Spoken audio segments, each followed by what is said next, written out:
दोस्तों UP DElEd online admission form 2023 दोस्त आपके बीच में लगातार डीएलएड एडमिशन 2023 के संदर्भ में पल पल की अपडेट चैनल के माध्यम से प्रोवाइड की जा रही है। मैं निवेदन करूंगा कि चैनल पर पहली बार अगर विजिट कर रहे हैं तो प्लीज़ चैनल को सब्सक्राइब जरूर करेंगे। आपको पता है इस चैनल के माध्यम से, जैसा कि मैं आपको बताता रहता हूं कि इस चैनल के माध्यम से आपके लिए डीएलएड प्रथम सेमेस्टर की क्लासें भी प्रोवाइड की जाएंगी। अगर आप डीएलएड करने जा रहे हैं, मोड बना लिए हैं, अगर इस चैनल से आप जुड़ चुके हैं तो बिल्कुल आपको कहीं जाने की ज़रूरत नहीं है।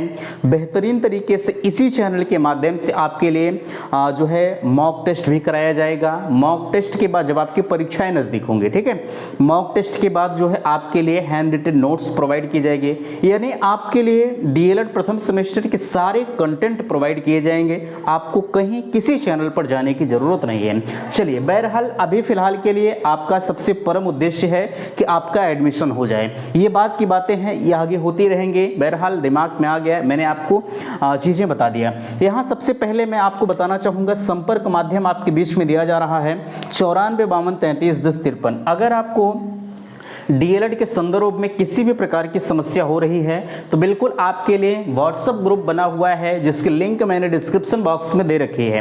अगर आपको ज्वाइन करना है तो आप उस ग्रुप को ज्वाइन कर सकते हैं। किसी भी प्रकार की अगर आपको समस्या होती है तो आप ग्रुप के माध्यम से या पर्सनली आप जो है मैसेज कर सकते हैं। ओनली वन आपके लिए व्हाट्सएप हमेशा जो है ये एक रास्ता खुला होता है, ठीक है। बहरहाल चलिए, ये सारी चीज़ें आपको पता है। आज आपके बीच में आपके दिलों की धड़कनें बढ़ाने वाली एक अपडेट्स निकल कर आई कि फॉर्म निरस्त की, यानी अगर कहा जाए आपके पास जितने भी फॉर्म आज तक पड़े हुए हैं, इस फॉर्म के अकॉर्डिंग यहां देख पा रहे हैं 87,172 जो फॉर्म हैं वो आपके रिजेक्ट होने के आदेश पीएनपी से आए हुए हैं, ठीक है। यानी पीएनपी का कहना है कि जितना फॉर्म पड़ा हुआ है, लोग जो है एक ही आईडी से 3-4 बार जो है या 3-4 फॉर्म आवेदन कर दे रहे हैं। तो ऐसे में जो पहला फॉर्म पड़ा हुआ है, सर्वप्रथम किसी भी आईडी से जो पहला फॉर्म है वही सही माना जाएगा। बाकी जो पहले फॉर्म के अलावा यानी दूसरा, तीसरा, चौथा पड़ा होगा वो सभी को हम निरस्त कर देंगे। ये चीजें इन्हें पहले बताना चाहिए, ठीक है, ये चीजें इन्हें पहले बताना चाहिए। अब अभ्यर्थी जो है 700 रुपए 800 रुपए देकर जरा सा विचार करें, आवेदन कर दिए हैं, अब ये कह रहे हैं कि हम आपका फॉर्म निरस्त कर देंगे। कहीं ना कहीं ये अगर देखी जाए तो एक जो है क्या कहें, दिमाग में बहुत कुछ आता रहता है। बहरहाल यार 800 रुपए थोड़ा नहीं होता, बहुत होता है। उनके दिलों से पूछिए जिनके 800 रुपए कमाने के लिए 2 दिन परिश्रम करना पड़ता है, ठीक है। और आप हैं, अगर यही चीज़ें आप पहले जब आप अपने गाइडलाइंस जारी कर रहे थे और उसमें आपने लिख दिया होता कि आप एक आईडी से सिर्फ एक फॉर्म को फिलअप कर सकते हैं, बाकी आप दूसरा फॉर्म कर रहे हैं तो आप दूसरे आईडी से करेंगे, तो अभ्यर्थी अपने आप से सतर्क हो गए होते। नहीं तो हुआ इस समय क्या है, साइबर कैफ वाले अपनी आईडी डाल दिए हैं और कहीं जो है विद्यालय प्रशासन से अगर आप अपने फॉर्म को फिलअप करवाए हैं तो जितने फॉर्म विद्यालय प्रशासन वाले, ये इस श्रेणी में सबसे ज़्यादा विद्यालय वाले हैं, ठीक है, उन्होंने अपने ही आईडी से 200, 2500, 40 फॉर्म को ऑनलाइन कर दिए। पहला फॉर्म इनका जो होगा वही वैलिड माना जाएगा, ठीक है, और बाकी जो फॉर्म होंगे वो रिजेक्ट हो जाएंगे। अभी आपको एक अपडेट्स दिखाएंगे। आप जो कह रहे थे कि कौन कौन से जो है क्या किस आईडी की बात हो रही है, कैसे क्या है, उस जो है कटिंग में पूरी चीजें लिखी गई हैं कि कौन सी आईडी है, क्या है, कैसे, सारी चीजें हम आपको डिस्कस करके बताएंगे। यहाँ देखिए, आवेदन की लास्ट डेट कल है। समस्या, वेबसाइट कुछ जो है क्रैश हो जा रही है, लोग लगातार संघर्ष कर रहे हैं रजिस्ट्रेशन की। रजिस्ट्रेशन कल मध्य रात्रि 12 बजे तक होगा, उसके बाद रजिस्ट्रेशन का प्रोसेस समाप्त होगा, ठीक है। उसके बाद होगा क्या कि 2 तारीख तक आप फीस जमा कर पाएंगे और फीस के बाद आपका जो प्रोसेस होगा फाइनल सबमिट का, ये आप जो है फाइनली प्रिंट आउट तक जो है वो 5 सितंबर तक निकाल पाएंगे। बाकी अदरवाइज ध्यान रखिएगा, यहाँ आपके जब आप रजिस्ट्रेशन कर रहे हैं तो आपके बीच में एक समस्या उत्पन्न हो रही है कि मोबाइल नंबर पर जो है रजिस्ट्रेशन नंबर नहीं आ रहा है। ये विकट समस्या है। स्कॉलरशिप के लिए आवश्यक डॉक्यूमेंट्स क्या हो सकते हैं, फॉर्म रिजेक्ट वाले क्या करें, और यहाँ आप कह रहे थे कि 10,000 का पेमेंट कब करना है और मनचाहे कॉलेज में एडमिशन कैसे लें, और एक परम उद्देश्य है डायरेक्ट एडमिशन कब होगा। तो फाइनली हम इन सभी मुद्दों पर चर्चा करेंगे। फिर से मैं कहना चाहूँगा चाहूँगा कि चैनल पर पहली बार विजिट किए हैं तो प्लीज़ चैनल को सब्सक्राइब जरूर करेंगे। चलिए सबसे पहले यहाँ देख पा रहे हैं आपके बीच में मैं चर्चा करता हूँ। जैसा कि आपको पता है आवेदन की लास्ट डेट आपकी कल है, ठीक है, यानी रजिस्ट्रेशन की डेट कल है। जितने लोग अगर रजिस्ट्रेशन नहीं कर पाए हैं प्लीज़ वो आज रात में जग कर, आपके लिए मध्य रात्रि कल 12 बजे तक समय बचा हुआ है, ठीक है, आप रजिस्ट्रेशन को कर दें। अदरवाइज अगर आप पहली बार की तरह, इसकी पिछली बार हुआ क्या था कि वेबसाइट जो है आपकी डेट समाप्त हो गई थी, फिर भी आपकी जो रजिस्ट्रेशन की वेबसाइट थी वो चल रही थी, क्योंकि डेट बढ़ना था। आपकी बार डेट नहीं बढ़ेगी, ठीक है, और ये 31 तारीख को ही आपका सारा प्रोसेस एंड हो जाएगा, ठीक है। आप रजिस्ट्रेशन नहीं कर पाएंगे, इस वजह से आप कम से कम आज रात्रि में रजिस्ट्रेशन अपना जरूर कर दीजिएगा, ठीक है। चलिए यहाँ देखिए मोबाइल नंबर पर रजिस्ट्रेशन नहीं आ रहा है, सॉरी रजिस्ट्रेशन नंबर नहीं आ रहा। ध्यान रखिएगा, अगर आप एक मोबाइल नंबर रखे हैं, अगर उस पर रजिस्ट्रेशन नंबर नहीं आ रहा है तो प्लीज़ आप दूसरा मोबाइल नंबर यूज़ कर लीजिए, ठीक है। ये चीज़ें देखने को मिल रही हैं, किसी नंबर पर आ रहा है, किसी नंबर पर नहीं आ रहा है, ठीक है। तो प्लीज़ आपके पास जो है आपके जैसे आपके पास तो एक मैं मान कर चलता हूं कि आपके पास एक नंबर होगा, बट आपके घर में कोई भी नंबर होगा आप उसे यूज कर लीजिए, ठीक है। लेकिन प्रयास करिए कि आज रात्रि तक आपका जो रजिस्ट्रेशन प्रोसेस है ये कम से कम खत्म हो जाए, ठीक है। इस चीज को आप ध्यान रखिएगा। अगर आपके पास एक नंबर है उस पर रजिस्ट्रेशन नंबर नहीं आ रहा है तो बिल्कुल आप दूसरे मोबाइल को यूज कर लीजिए, उस पर रजिस्ट्रेशन नंबर आप ले लीजिए, ठीक है। बाकी आप फीस का प्रोसेस आप 2 तारीख तक जमा कर सकते हैं, कोई समस्या नहीं है, ठीक है। स्कॉलरशिप के लिए आवश्यक डॉक्यूमेंट्स, इस पर हम आगे चर्चा करेंगे। सबसे पहले जो फॉर्म रिजेक्ट की बातें हैं उसे हम आपके बीच में दिखाना चाहेंगे, ठीक है। यहां देख पा रहे हैं 87,172 फॉर्म रिजेक्ट करने की बातें कही जा रही हैं। देखिए आपके बीच में स्क्रीनशॉट लगा होगा। जैसा कि सबसे ऊपर कहा जा रहा है डीएलएड में 43,586 आईडी पर ट्रिपल रजिस्ट्रेशन, ठीक है। 3 बार रजिस्ट्रेशन जिन्होंने कर दिया, 3 बार 4 बार, उनका फॉर्म रिजेक्ट होगा एक आईडी पर, ठीक है। यहां देखिए और भी चीज़ें कही जा रही हैं। Diploma in elementary education DElEd 2023 में प्रवेश लेने के लिए ऑनलाइन आवेदन रजिस्ट्रेशन की प्रक्रिया में नया खेल सामने आया है। एक आईडी पर रजिस्ट्रेशन किए जा रहे हैं। अब तक जो है 4 लाख से अधिक रजिस्ट्रेशन हुए, जिसमें 43,586 ऐसे हैं जिनकी आईडी पर 3 या ट्रिपल रजिस्ट्रेशन हुए हैं। एक आईडी पर एक ही मान्य होगा। इस कारण से एक आईडी पर हुए जो दूसरे व तीसरे रजिस्ट्रेशन निरस्त हो जाएंगे। इस तरह से 43,586 आईडी पर हुए तिहरे रजिस्ट्रेशन वाले जो है 43,586 मान्य होंगे।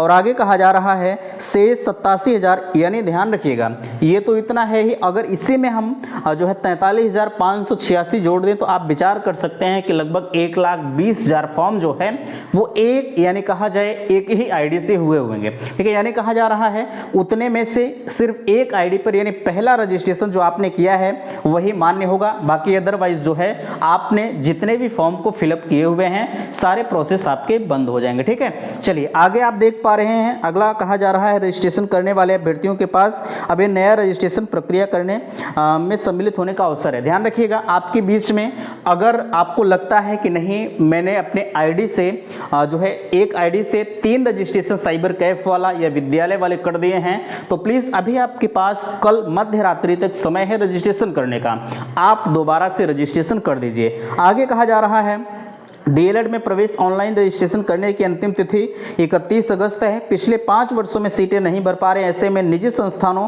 अभ्यर्थियों को मिलना चुनौती बन गया था। इस बार रजिस्ट्रेशन अधिक हुए हैं। उत्तर प्रदेश परीक्षा नियामक प्राधिकारी पीएनपी सचिव अनिल भूषण चतुर्वेदी ने बताया कि प्रवेश छात्र छात्राओं को लेना है, इसलिए उन्हें आईडी पर आवेदन करना चाहिए, ठीक है। लेकिन संस्थान अपने सीटें भरने के प्रयास में कुछ निजी जो है संस्थान अधिक आवेदन कराने में शामिल है। इस तरह से कुछ और सक्रिय लोग प्रवेश दिलाने का प्रलोभन देकर साइबर कैफ के माध्यम से आवेदन करा रहे हैं। आवेदन में सतर्कता को भूलकर एक ही मोबाइल नंबर और अन्य आईडी पर ध्यान रखिएगा। अब आपके लिए काम की चीजें हैं। यहाँ कहा जा रहा है आवेदन में सतर्कता को भूलकर एक ही मोबाइल नंबर या अन्य आईडी पर एक से अधिक रजिस्ट्रेशन कर दिए जा रहे हैं। आपको ध्यान क्या रखना है, मोबाइल नंबर का और ईमेल आईडी का ध्यान रखना है, ठीक है। मैंने आपसे बताया है, आप ध्यान रखिएगा जैसे आप एक रजिस्ट्रेशन अगर कर रहे रहे थे। ठीक है, आप देखिएगा कभी वीडियो खोलकर, मैंने कहा है अगर आप दोबारा से रजिस्ट्रेशन कर रहे हैं तो आप मोबाइल नंबर और ईमेल आईडी चेंज कर दीजिएगा। ठीक है, अगर आपने नहीं माना होगा, वैसे कुछ लोग हैं मान गए होंगे, कुछ लोग नहीं माने होंगे, क्योंकि कुछ लोगों को लगता है कि ये सारी चीजें हवा हवाई हैं। अब वही लोग आज उनको थोड़ा सा विश्वास जरूर जागृत होगा कि नहीं, आपने कितनी बातों को सही कहा था। मैं बार बार आपसे कह रहा था कि अगर आप दोबारा रजिस्ट्रेशन कर रहे हैं तो ईमेल आईडी और मोबाइल नंबर चेंज कर दीजिए, 100% हो जाएगा। पहले वाले पर भी होगा, ऐसा नहीं, लेकिन कुछ लोग थोड़ा सा होता नहीं कि लोग एटीट्यूड में होते हैं, चलिए हम नहीं मानेंगे। आज वो मानेंगे जब उन्हें 800 रुपये एक्स्ट्रा देना पड़ेगा। ठीक है, चलिए आगे कहा जा रहा है, सचिव ने बताया कि कुछ निजी संस्थानों ने शिकायत की है कि वेबसाइट सही नहीं चलने से आवेदन नहीं हो पा रहा है।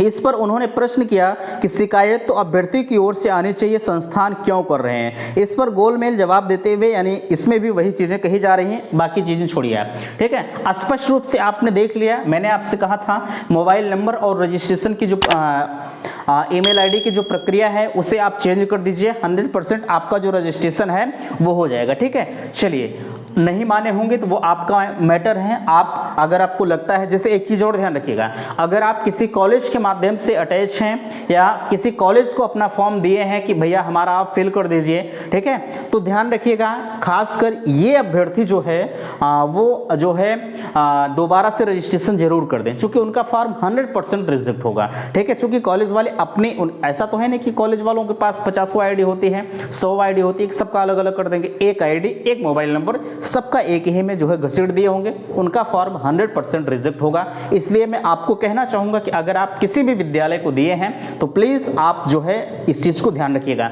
अगर आपके पास साइबर कैफे वाले का ईमेल आईडी पड़ा हुआ है, उससे भी पूछ लीजिएगा कि महोदय आपने क्या इस ईमेल आईडी से और लोगों का तो नहीं किया है। अगर वो और लोगों का किया है तो आप 500, 800 रुपए का मुहना देख करके आप दोबारा से रजिस्ट्रेशन कर दीजिएगा, अन्यथा की स्थिति में आपको 1 साल का इंतजार करना पड़ेगा। इस चीज को आप ध्यान रखिएगा। ठीक है, जब फॉर्म रिजेक्ट हो जाएगा तो जाहिर सी बात है कि कुछ नहीं होगा। ठीक है, चलिए इतनी चीजें आपको समझ में आ गई होंगी। हम बात करते हैं स्कॉलरशिप के लिए आवश्यक डॉक्यूमेंट्स क्या हो सकता है। आप आय प्रमाण पत्र के बारे में पूछ रहे थे, मैंने आपसे कहा था कि आय प्रमाण पत्र अगर आपके पास लेटेस्ट का है तो सबसे बेहतर है। लेटेस्ट का मतलब जैसे पिछली बार का भी होगा तब भी चल जाएगा, लेकिन कोशिश ये करिएगा कि पिछली बार का आप छोड़ दीजिए, 100 रुपया देकर अब ये बनवा लीजिए, अभी आपके पास समय है। ठीक है, जाति प्रमाण पत्र, अगर आप ओबीसी और एससी कैंडिडेट हैं तो आपके पास आय और जाति निवास स्कॉलरशिप के लिए होना कंपलसरी है।